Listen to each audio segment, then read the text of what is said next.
안녕하세요. 책 넘어 사는 이야기 하민입니다.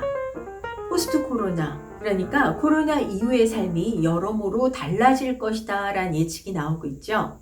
특히 비대면화가 사회 전반에 거쳐서 일어날 것이다 라는 주장이 압도적인데요. 그동안 디지털 환경 속에서 이 점차 늘어나던 비대면성이 코로나로 인해서 급속히 확장되고 일상 속에서도 자리를 잡을 거라는 겁니다.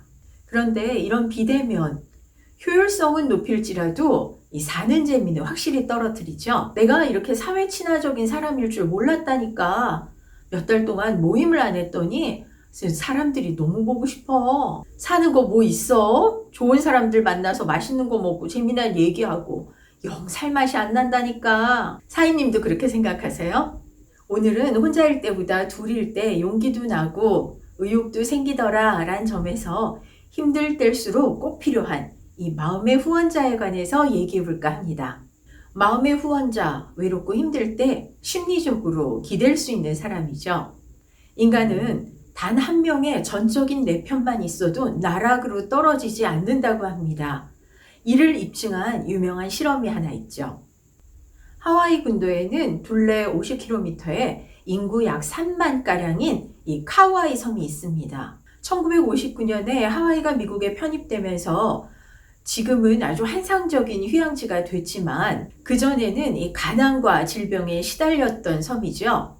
주민 대다수가 범죄자, 알코올 중독자, 정신질환자였는데요. 이렇게 열악한 환경 속에서 나고 성장하고 또 죽을 수밖에 없는 폐쇄성 때문에 카와이 섬은 1954년 사회심리학자들의 연구 대상지가 됩니다.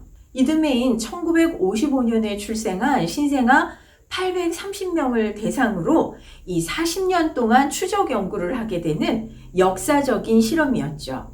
연구학자 중에는 이 심리학자 에미 워너가 있었는데요.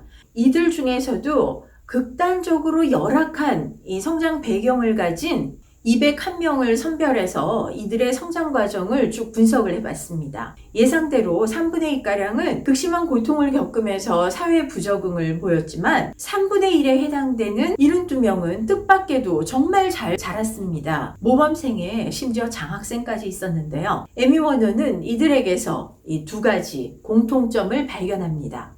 난감한 환경에도 불구하고 꿋꿋하게 삶을 버텨나갈 수 있는 이 남다른 회복 탄력성과 그들의 입장에서 이 전적으로 자신을 이해하고 받아주는 어른이 적어도 주변에 한 명은 있었다는 점입니다. 인간은 결국 사랑으로 사는 존재다 라는 이 톨스토이의 말을 전적으로 입증한 셈이죠. 그럼 어떤 상황에서도 이 전적으로 이해하고 받아줄 수 있는 마음의 후원자 어떻게 하면 얻을 수 있을까요? 아무래도 이 생판남보다는 피부치가 가능성이 높을 겁니다. 그런데 끈끈한 가족관계, 이거 생각만큼 쉽지 않은 것 같습니다. 심지어 최근에는 이 가족들이 모이는 명절에는 일부러 고향을 가지 않는다라는 젊은이들까지 등장했죠. 우리는 흔히 이 물리적인 거리가 가까우면 심리적인 거리도 가깝다는 착각을 하는 경향이 있습니다. 함께 살고 있는 가족이라고 객관적으로 잘 안다고 볼 수 있을까요? 혹시 위한다는 명분으로 상대의 뜻을 묻지도 않고 마음대로 판단하고 결정하고 따르라고 강요한 적은 없으세요? 제 친구 하나는 딸을 좋은 대학에 보내려고 대치동의 유명한 입시학원에 이 지인의 빼까지 써서 어렵게 등록을 했습니다. 아 싫어. 엄마는 왜 묻지도 않고 친구들도 다 여기 있고 난 우리 학원 좋은데. 친구는 가기 싫다는 딸을 억지로 학원에 등록시켰고 부모 의견대로 경영학과에 입학한 딸은 2학년이 되기도 전에 이 웹소설 작가가 되겠다며 학교를 그만두고 독립을 해버렸습니다. 생각해보니까 이게 내가 불안하고 싶지 않아서 학원을 보냈던 것 같아. 자식 이기는 부모 없다고 괜히 그랬어. 시간만 아깝게.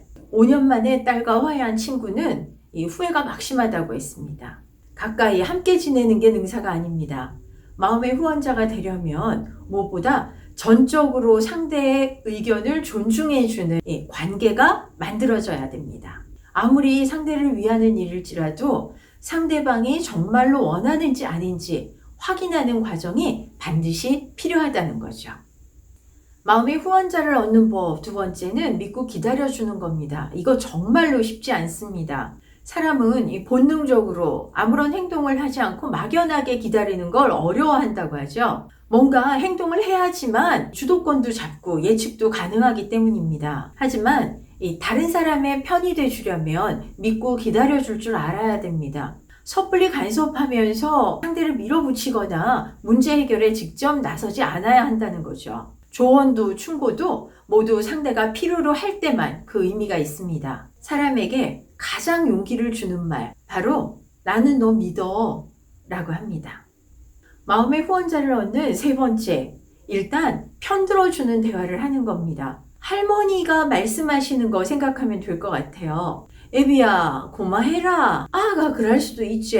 아이고, 우리 강아지 이제 안 그럴 기제. 우리는 어떤 상황을 말할 때 이 상대가 판단해 주기보다는 동의하고 공감해 주기를 원합니다. 맞아, 네가 오라. 아유, 나래도 그랬겠다. 먼저 공감해 줘야 이 말문이 트이겠죠. 잘잘못을 따지거나 부족한 점에 대해서 좀 더 개선할 수 있는 방법을 찾는 거, 이런 것들은 속을 다 털어놓은 후에 해도 절대로 늦지 않습니다.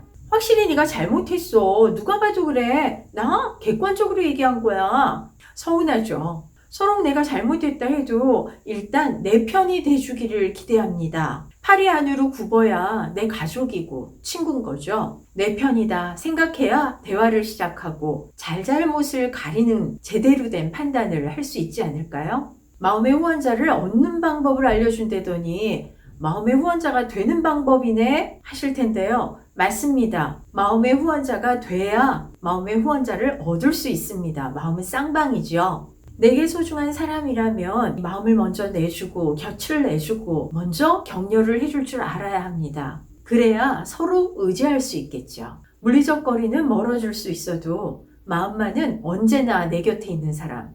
바로 한 치 앞도 장담할 수 없는 이 불확실한 시대에 거침없이 앞을 향해서 달릴 수 있는 것, 바로 마음의 후원자가 있기 때문 아닐까요? 오늘 영상 도움이 되셨어요? 영상이 도움이 되셨으면 좋아요와 구독 빨간 버튼 눌러주시고요. 주변에도 많이 공유해주세요. 여러분의 공유가 제게 가장 큰 응원입니다. 고맙습니다.